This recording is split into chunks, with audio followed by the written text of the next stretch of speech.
আমার ছোট্ট নাতি নাতনিরা, তোমরা সকলে কেমন আছো? আশা করি তোমরা সকলেই খুব ভালো আছো। এখন তো একটু গরমটা কম, কি তাই তো? অনেকের দিকে বৃষ্টি হচ্ছে, তাই আশা করি তোমরা সকলেই ভালো আছো।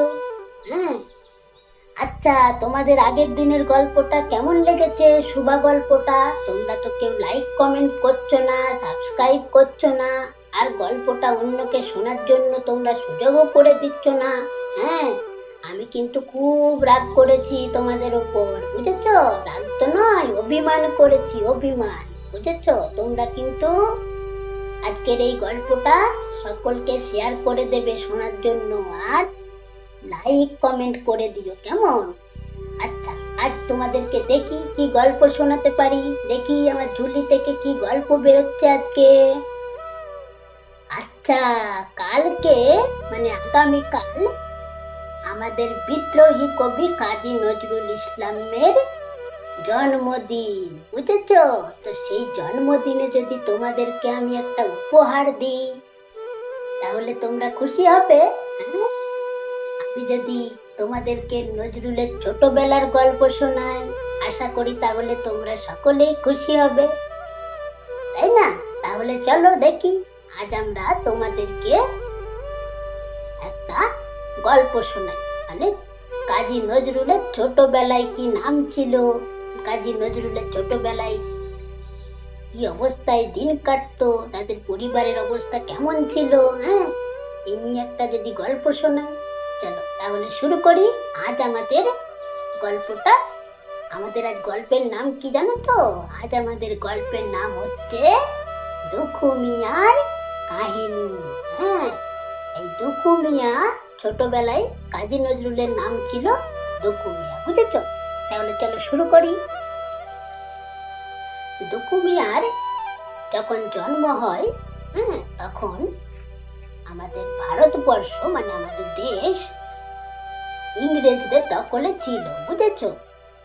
তো দুখু মিয়ার জন্ম হয়েছিল বর্ধমান জেলা, হ্যাঁ, এখন যেটা পশ্চিম বর্ধমান, সেই পশ্চিম বর্ধমান জেলার চুরুলিয়া গ্রামে। হ্যাঁ, চুরুলিয়া গ্রামে জন্ম হয়েছিল। তখন তো আর পশ্চিম বর্ধমান ছিল না, তখন ছিল একটাই বর্ধমান। এই বর্ধমান জেলার চুরুলিয়া গ্রামে দুখু মিয়ার জন্ম হয়েছিল। হ্যাঁ, দুখু মিয়ার বাবার নাম ছিল কাজী ফকির আহমেদ, আর মা ছিলেন জাহেদা খাতুন। হ্যাঁ, তো দুখু মিয়ার বাবা একটা মসজিদে কাজ করতেন। দুখু মিয়ারদের অবস্থা খুব একটা ভালো ছিল না, তবুও বাবা ছিল, কিছু কাজ কাজ করে মোটামুটি একটা দিন কাটতো তাদের।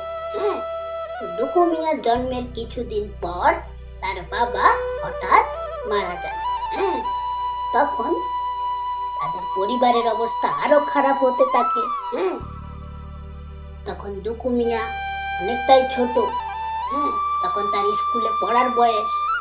তো তাও দুখু মিয়া তাদের পরিবারের হাল ধরার জন্য বেশ ছোট অবস্থাতেই, হ্যাঁ, লেটো গানের দলে যোগ দেয়। হ্যাঁ, লেটো গান তখনকার দিনে ছিল। হ্যাঁ, এখন যেমন ওই যাত্রা গান হয়, হ্যাঁ, পালা গান, সেরকম লেটো গান ছিল। লেটো গানের দলে আমাদের দুখু মিয়া ছোটবেলা থেকেই খুব প্রতিভাবান ছিল। হ্যাঁ, লিখতে পারত, নিজেই গান তৈরি করতো, নিজেই সুর করতো, আবার নিজেই গাইতো। হ্যাঁ, এইভাবে লেটো গানের দলের প্রধান হয়ে গেছিল।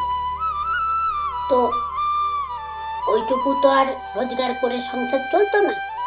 কিছুদিনের মধ্যে তাদের পরিবারের অবস্থা আরো খারাপ হতে থাকে। তখন পরিবারের হাল ধরার জন্য দুখু মিয়া একটা রুটির দোকানে কাজ করে। হ্যাঁ, রুটির দোকানে কাজ করে। তো কিছুদিন এইভাবেই কাজ করতো, পড়াশোনা করতো। তো কাজ পড়াশোনা দুটো আর হয়ে উঠছিল না, তখন তিনি পড়াশোনা ছেড়ে দিয়েছিলেন। হ্যাঁ, দুখু মিয়া পড়াশোনা ছেড়ে দিয়েছিল। তো লেখালেখি কিন্তু ছোটবেলা থেকেই করতো, কবিতা লিখতো, গান লিখতো। হ্যাঁ, তো রুটির দোকানে কাজ করতে করতে একবার দুখু মিয়ার মনে হলো যে আমাদের দেশকে স্বাধীন করতে হবে। হ্যাঁ, এই স্বাধীন করতে হবে, এই চেতনাটা আমাদের দুখু মিয়ার ছোটবেলাতেই তৈরি হয়েছিল। তখন তিনি কি করলেন, মানে দুখু মিয়া কবিতা লিখতে শুরু করেন, ভালো ভালো কবিতা, দেশের জন্য, সকলকে জাগানোর কবিতা, উৎসাহ দেওয়ার কবিতা লিখতে শুরু করে, গান লিখতে শুরু করে, যাতে মানুষের মনে চেতনা জাগে যে দেশকে স্বাধীন করতে হবে। এভাবেই নজরুল একটা, আমাদের যখন বিশ্বযুদ্ধ হয়েছিল, তোমরা অনেকেই জানো, 1914 সালে প্রথম বিশ্বযুদ্ধ হয়েছিল। সেই বিশ্বযুদ্ধের সময় নজরুল মানে দুখু মিয়া একটা সৈনিকের দলে নাম লিখিয়েছিল। এইভাবে নাম লেখাতে লেখাতে যখন বুঝতে পারলো যে না, যুদ্ধ তো সবাই করছে, দুখু মিয়া ভাবলো সে কবিতা লিখবে, গান লিখবে স্বদেশের। তখন থেকে তিনি কবিতা গান লিখতে থাকেন, আর এইভাবেই দুখু মিয়া হয়ে ওঠে কাজী নজরুল ইসলাম। আর এই গান কবিতা লেখার জন্য কিন্তু তাকে অনেকবার কারারুদ্ধ হতে হয়েছিল, জেলে যেতে হয়েছিল, বুঝেছো? তোমরাও সকলে এরকম নজরুলের মতো মানুষ হও, বুঝেছো? নজরুলকে পড়ো, নজরুলের কবিতা পড়ো, গান পড়ো, দেখো, দেশকে জানার চেষ্টা করো কেমন ছিল তখনকার ব্রিটিশদের আমলে আমাদের দেশ। তো আমার গল্পটা তো এখানেই শেষ হলো।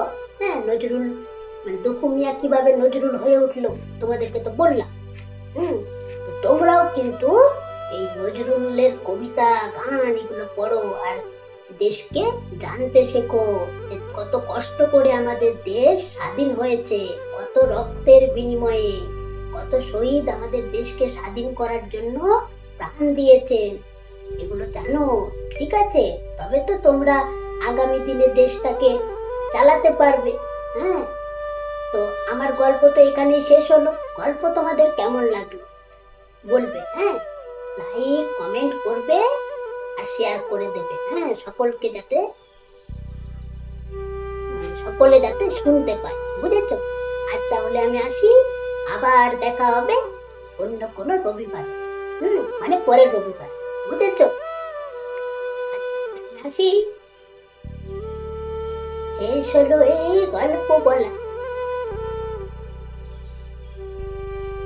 উঠি তবে আজ, চলে আমি যাই, মিলবো আবার পরের রবিবার, জমিয়ে দিতে গল্পের আসর। সুস্থ থেকো, ভালো থেকো তোমরা সবাই। উঠি আমি, টাটা, বাই বাই। আর এতক্ষণ আমি তোমাদের সঙ্গে ছিলাম তোমাদের ঠাকুমা। আর আমাকে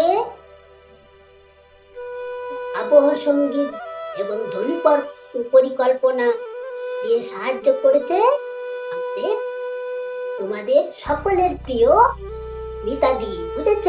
মিতা মন্ডল। তাহলে চলি,